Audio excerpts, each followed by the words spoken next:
Bonjour. Nous allons parler d'un projet extraordinaire. Venez, venez, venez, ça dure 5 minutes. Allez, ne nous laissez pas seuls. Donc ce projet est un projet de logements sociaux pour Immobilière 3F. Un projet de 69 logements à Aubervilliers. Il a une caractéristique particulière, c'est qu'il est en très grande majorité en hors-site, c'est-à-dire que nous avons utilisé un maximum d'éléments préfabriqués et on peut dire que ça nous a beaucoup servi, en tout cas pour réduire les temps de chantier. On a l'habitude de travailler avec la préfabrication béton, préfabrication bois à l'agence depuis déjà une quinzaine d'années. Et sur ce projet, c'est la préfabrication béton qui a eu notre préférence. Je considère que pour faire accepter la densité, il faut arriver à réduire les temps de chantier. Il faut aussi arriver à améliorer la qualité des éléments et des détails. Je pense que c'est ça qui fait que le patrimoine de demain va pouvoir être pérenne et que la densité va être acceptée. Donc un projet très dense, 2 plots qui se regardent, une parcelle un peu étrange qui est face à une école, à un parc, l'A86 pas très loin, et des retraits qui ont permis de bénéficier d'un maximum de vues principales entre les bâtiments avec la parcelle voisine et de terrasses et de balcons. On a travaillé sur un projet un peu pilote avec Immobilière 3F puisqu'on est en RE 2025 avant que ce soit obligatoire. On a du béton bas carbone, bien évidemment, beaucoup de réemploi et je vais laisser Mathieu de Airuse en parler tout à l'heure. On est sur un coût avec une infra tout à fait raisonnable par rapport à la qualité du bâti qui a été produit. La préfabrication, c'est pour nous essentiel. C'est tous les éléments qu'on peut faire en préfabrication, en particulier en béton, sont extrêmement nécessaires pour la pérennité des éléments. On n'a plus besoin de capoter les nez de dalle. Le béton préfa permet de gérer toutes les gouttes d'eau, les éléments essentiels pour que les nez de dalle restent pérennes avec un très beau béton. Ici, vous avez un projet, le projet de Batignolles, qui a fait l'objet d'une publication de l'agence avec 2 autres projets sur la question de la densité, mais c'est un projet qui n'a même pas nécessité d'échafaudage. Et on a gagné 6 mois de chantier par rapport à nos voisins. Donc c'est vraiment important. Moi, je pense que je dirais que c'est pas un gros mot de dire que le temps c'est de l'argent, mais quand même c'est de l'énergie. On a tous besoin de réduire les temps de chantier. On a tous besoin d'améliorer la qualité des détails. Donc sur ce chantier-là, à Aubervilliers, on a des éléments pré-murs.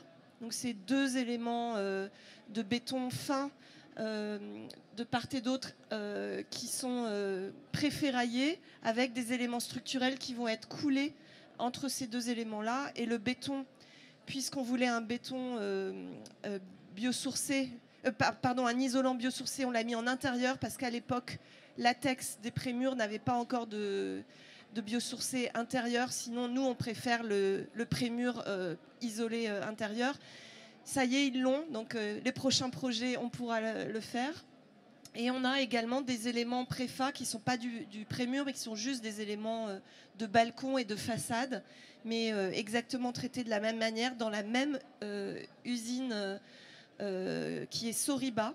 C'est Bouygues Habitat Social qui a fait ce projet. C'était aussi un projet pilote pour eux, puisqu'ils n'avaient pas l'habitude de travailler la préfabrication. On a des cages d'escalier en prémur, on a des escaliers bien évidemment également en béton préfa, des conduits de ventilation et des poutres préfa en plus de toutes ces façades. La façade, c'est une façade hydrogommée béton blanc teinté dans la masse. Là, vous avez 2 autres projets de l'agence. Celui-ci, c'est Batignolles. Vous voyez la qualité des détails qu'on peut arriver à faire grâce aux prémurs. Et tout ça est fait bien en amont et c'est pas géré au dernier moment sur le chantier. Ça, c'est essentiel. Et je pense que c'est aussi pour l'architecte retrouver toute sa place au moment des détails d'exécution, une place qu'on a perdue. Et ça, c'est un autre projet à Lyon qui est une tour où toute la résille en préfa est très très fine. On est sur 15 cm. Alors I3F, ils nous ont suivis sur ce projet dès le début sur la nécessité d'avoir de la préfa. Ce qui est très important dans notre discours, c'est dire que la préfabrication, ça ne veut pas dire des éléments identiques et génératifs partout. Ça ne veut pas dire qu'une architecture est la même et d'un étage à l'autre.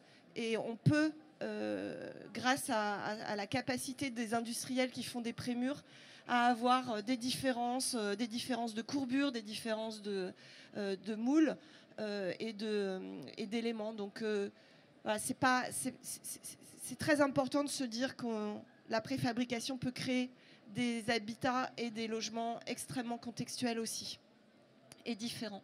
Donc là, c'est le travail de Soriba qui a été validé par nous.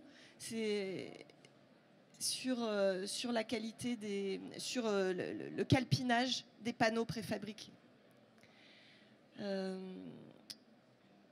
Voilà, on est sur un projet très dense, très élégant. On a à la fois cette couleur qui rappelle la pierre calcaire de Paris et également une unité de façade où les garde-corps et les filtres des loggias permettent une vraie intimité. C'est très important pour nous d'avoir cet aller-retour avec les usagers.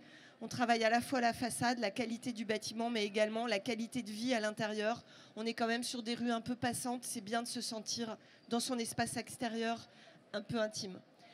Et dans ce projet, on a également traité la question du réemploi. Et je vais laisser Mathieu en parler. On a donc 22 mois de chantier. Je finis sur la préfabrication. Et on a gagné 2 mois. Ça m'est jamais arrivé, gagner autant. Enfin, d'être sur 22 mois de chantier sur un projet de 70 logements.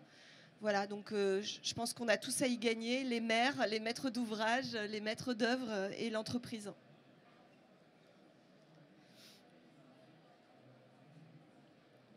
Et là... Donc, c'est un projet qui s'inscrit sur le territoire de Plaine Commune. Et Plaine Commune, c'est un territoire qui est précurseur sur le réemploi puisqu'ils traitent le sujet depuis 2014. Et ils imposent des objectifs de réemploi dans les projets du territoire. Donc l'objectif minimal à atteindre, c'est 1% de réemploi. Alors c'est un peu spécifique comme comptabilisation parce que c'est 1% du montant des travaux, mais qui doit être réalisé à partir d'achats. Donc on compare des achats avec du fourni posé, c'est un peu particulier. Pour la petite histoire, on a remporté ce concours avec Ingrid en briques de réemploi au tout début. Et donc, avec la brique de réemploi, déjà, on dépassait en façade, on dépassait largement les objectifs. Et du coup, dès qu'on a été notifié, on a travaillé sur un nouveau projet. Et nous, il a fallu qu'on adapte la stratégie de réemploi dans le projet. Et donc, on a été obligé d'accumuler beaucoup de solutions, finalement, pour largement dépasser quand même, finalement, les objectifs, puisqu'on est à 2% en achat VS travaux et on est entre 5 et 6% fournis posés montant de travaux. Et donc on a fait tous les équipements, tous les aménagements des terrasses, le platelage bois, les habillages des réseaux, la pergola, le pavage à rez-de-chaussée, la serrurerie, toutes les portes intérieures, toutes les portes de distribution, les appareils sanitaires évidemment, les dalles sur plot, les boîtes aux lettres. Voilà, bon, ça fait quand même beaucoup de solutions, mais voilà. On voit les pavages qu'on a récupérés auprès de la ville de Paris, des ateliers de la ville de Paris. On a eu l'opportunité de pouvoir accéder à leur stock et du coup on a récupéré des stocks dont ils n'avaient plus besoin.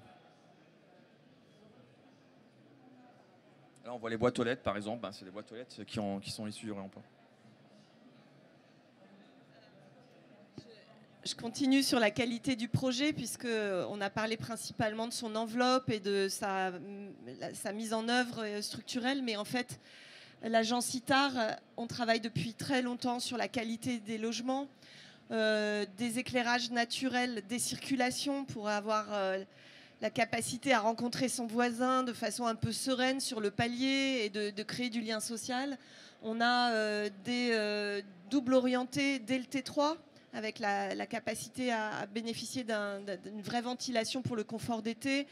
On travaille des cuisines séparées ou séparables aussi dès le T3. Et donc, ces qualités-là, elles font qu'on prend beaucoup de plaisir à vivre dans ces immeubles, puisque je considère que le parcours de la rue à chez soi doit être vraiment qualitatif. Donc toute cette question de lumière naturelle, d'espace généreux, fait qu'on aime habiter le logement collectif à nouveau.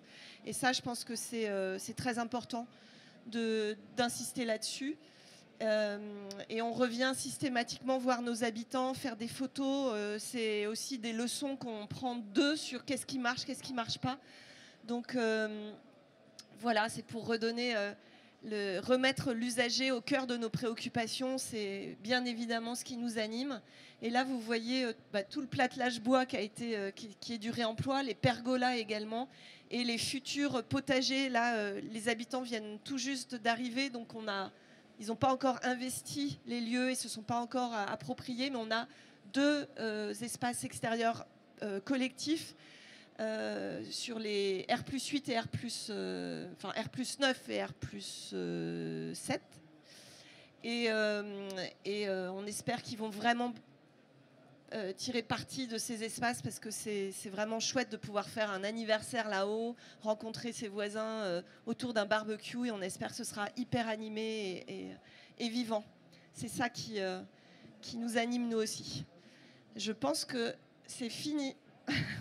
Merci de votre écoute. Merci.